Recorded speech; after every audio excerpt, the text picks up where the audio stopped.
අහනවද ඇයි ඔයා මෙච්චර මහන්සි වෙලා වැඩ කරන්නේ කියලා? ඔව් මගෙනුත් අහනවා.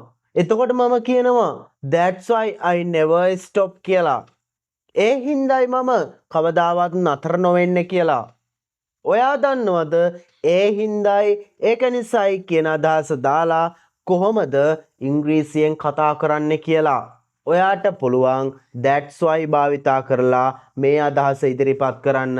ඉතින් මං ඔයාට කියනවා මේ වීඩියෝ එක ඉවර වෙනකම් බැලුවොත් ඔයාට වටිනාම පාඩම ඉංග්‍රීසියෙන්ම හදාගන්න පුළුවන්. මේ වීඩියෝ එක අවසානයේදී මං ඔයාට චැලෙන්ජ් එකක් දෙනවා. ඔයා ඒ චැලෙන්ජ් එක වින් කරනවාමයි. අපි යමු පාඩමට. That's why I play cricket. ඒ හින්දායි මම ක්‍රිකට් සෙල්ලම් කරන්නේ. ඔව් ඒ වාක්‍ය හරියටම හරි. That's why I sing songs. ඒ නිසායි මම ගීත ගායනා කරන්නේ. දෙවැනි වාක්‍යයත් හරි.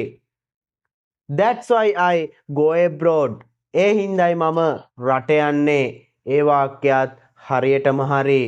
එහෙනම් මම යනවා ඔයාට චැලෙන්ජ් එකක් දෙන්න.